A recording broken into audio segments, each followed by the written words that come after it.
Hello, welcome sa Mil's World. Ako si Ramil. Sa episode na to, interview natin yung isa kong kaibigan. Isa siyang international artist. Nakapag-work na siya sa Marvel, sa DC at sa Image Comics. Isa siyang malupit na colorist at digital painter. Ayan. Siya ang idol natin na si Raymund Lee. Ayun, si Raymund Lee, una ko siyang na-meet nung late 1990s sa studio ni Will Sportasio. Nung time kasi na yun, parehas kaming applicant as colorist para dun sa studio ni Will Sportasio at ni Brian Haberlin, yung AVALON Studios. Ito.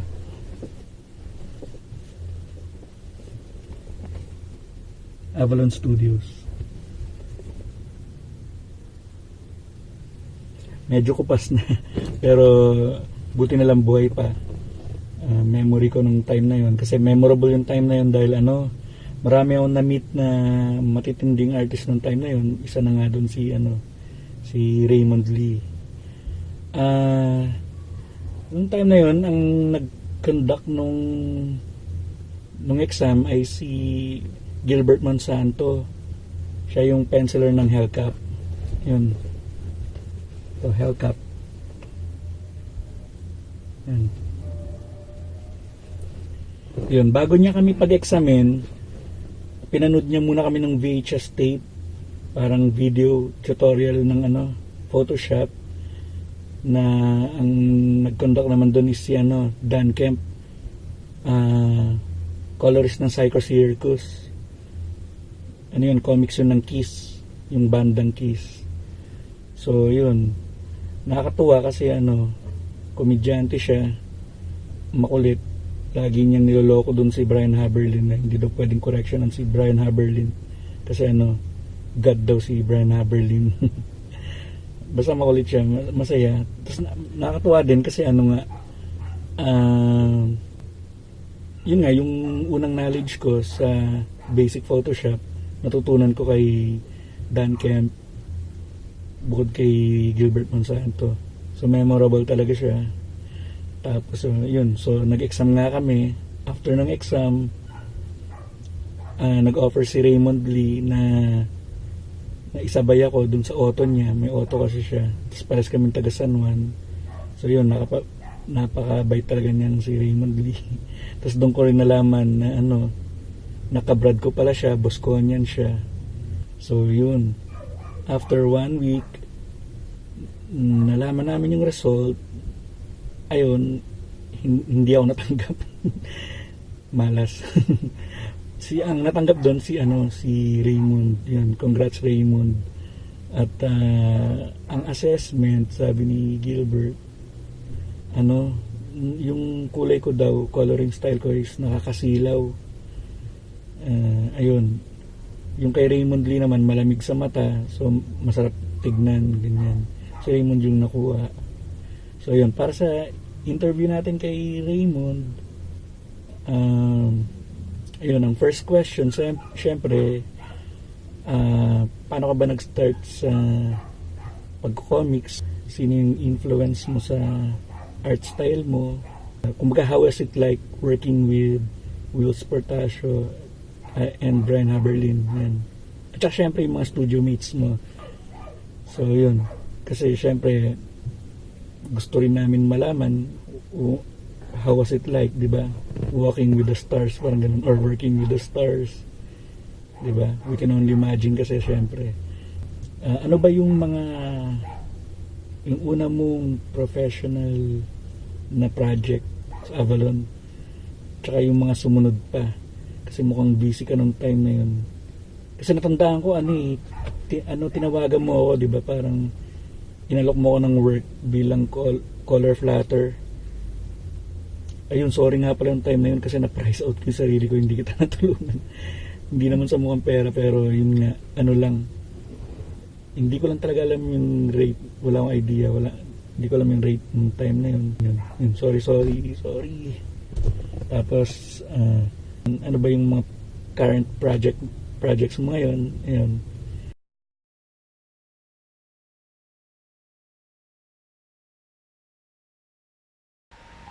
Paano ako nag-start sa comics or pag-collect ng comics? Maaga pa lang natatanda ako, maaga pa lang nagbabasa na ako ng comics. Um, the very first comic book I remember bigay ng father ko was yung Flash at saka Green Lantern. Back to back yun. And then meron din ako natatandaan na Flash at saka Doctor Fate. Bigay ng father ko yun. Wala na yung comics na yun ngayon kasi wala akong ginawa kundi kopyahin, pag-aralan, mayat maya binubuksan ko yun, mayat maya binabasa ko. Um, Nagte-trace pa nga ako sa ibabaw nun eh. Because makuha ko yung form na gusto ko. Carmine Infantino pa yung artwork nun. Um, Marami akong na-collect na comics nun. Gamit ko baong ko.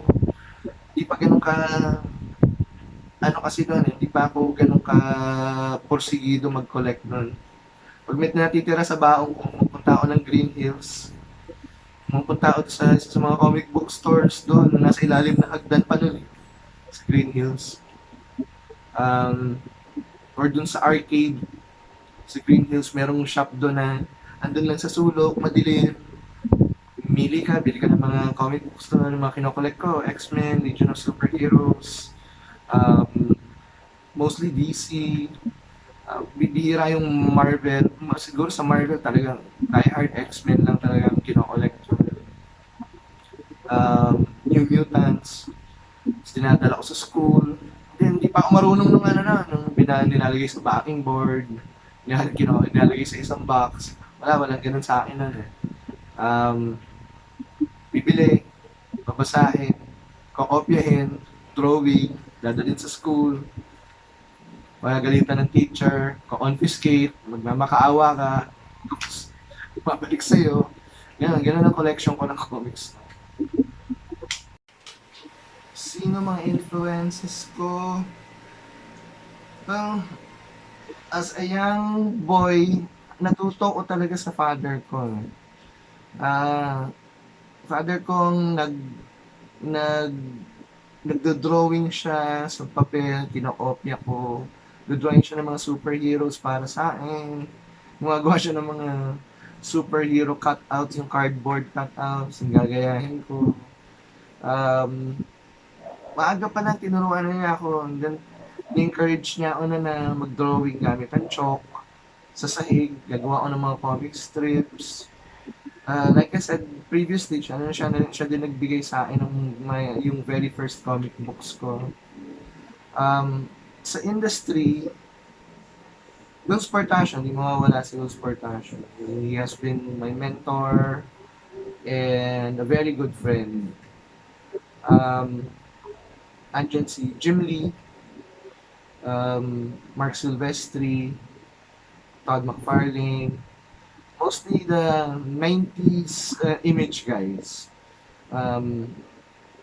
Malaki ang naitulong yung mga yan sa pag-develop ng artwork ko.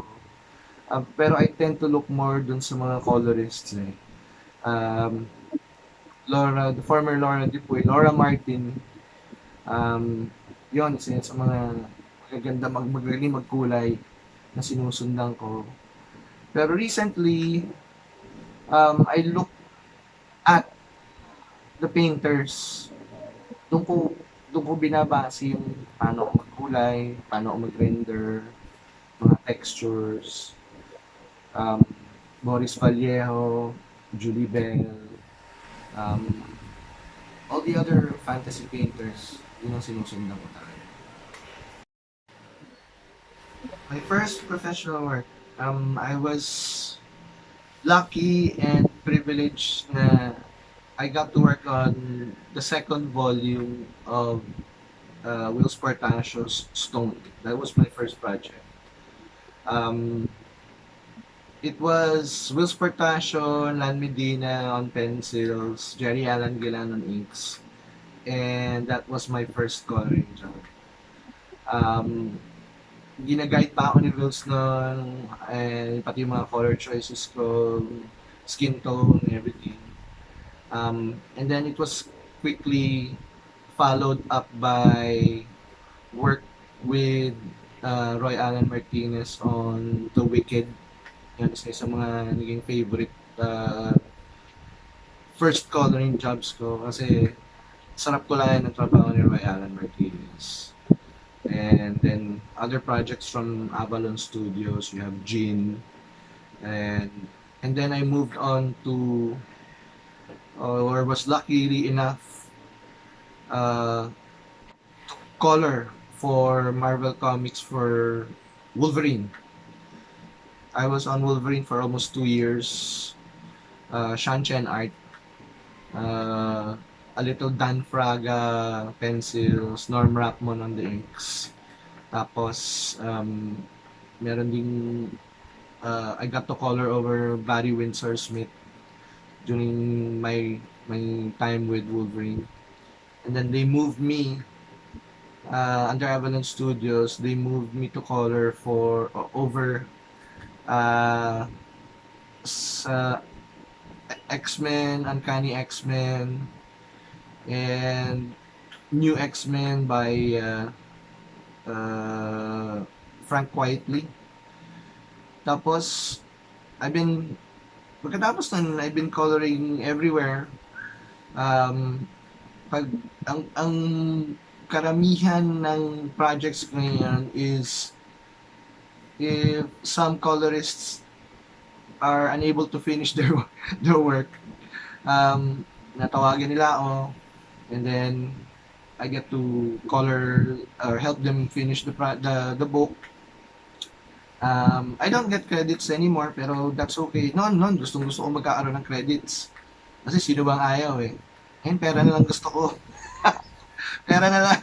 Bayaran nyo ako, magkukulay ako. Yun yun. What am I working now? Like I said, different individual projects and fill-in coloring for other people, other colorists. I do independent coloring or independent comic books. Kukulay ako para dyan sa mga independent publishers. Cover artworks, painted cover artworks. And I still color for Will Spartasio. May mga projects si Wills. He does covers and alternate covers. And I get to color for those projects for him. How was it working with Wills in the studio meets? The first time I met Will Spartasio, I was, syempre, overwhelmed. Idol ko to eh. Pero Wills has a way of, si Wills mahilig niya magkwento eh. That yung bigla kang magiging at ease. And then, marami siyang kwento, marami siyang techniques na may tuturo sa'yo. Marami siyang styles na, tingnan mo to, observe mo yung ganito, observe mo yung ganyan. And then, he explains it very easily na ang dali ko naiintindihan. Nung natanggap ako dyan sa Avalon Studios, that was the time na pabalik na kasi si Will Spartasio sa States na. So, hindi ko na naabutan yung nandun sila yung sina Jerry, Alan, Gillan. I know them, yes. Met them previously. Pero hindi ko na naabutan yung time na lahat sila nagtatrabaho doon sa studio and then they do overnight work there with Wills. Ang naabutan ko na is paalis na si Wills and I was the only one in the studio he was training for coloring. Nakakausap ko na si Gilbert Monsanto. Ginagawa lang naman namin ni Gilbert na kumakain ng popcorn. Oh. Tapos darating si Roy, Alan Martinez. Hindi rin nagsasalita yung dude na yan eh. So wala kami masyadong conversation. Darating si Ryan Orozco. Si Ryan yan, okay yan, makulit yan. Pero siya lang makulit kasi lahat kami tahimik eh. So yun nga, there wasn't much I could say, but they were all really kind na tuturuan nila. Edgar Tadeo. I met Edgar Tadeo briefly dun sa studio, and I used to work on his inks, and yung nagko-color ako para sa mga inks niya noon. Pero like I said, hindi kasi yung time na yung magkakasama kami sa studio. We took home our work, lahat kami. Tapos nauso na yung internet, so nag-email na lang, send. Pero wala na yung sayang, hindi ko naabutan yung time na nandun sila sa studio. I would have wanted to experience it. Pero I learned a lot from these guys. So, ayun, maraming salamat, bro, Sir Raymund Lee, at pinagbigyan mo ako sa munting interview na to. At ayun, salamat rin pala dun sa binigay mo sa akin na digital painting ni Maso. Si Maso yung yung original character ko. May sarili rin kasi ang comics. Yun, maraming salamat. Sobrang appreciate ko yung artwork mo na yun. At yun, more power sa career mo. Ayun. At God bless. At sa mga viewers naman, sana nag-enjoy ko sa video na to. At see you sa next episode.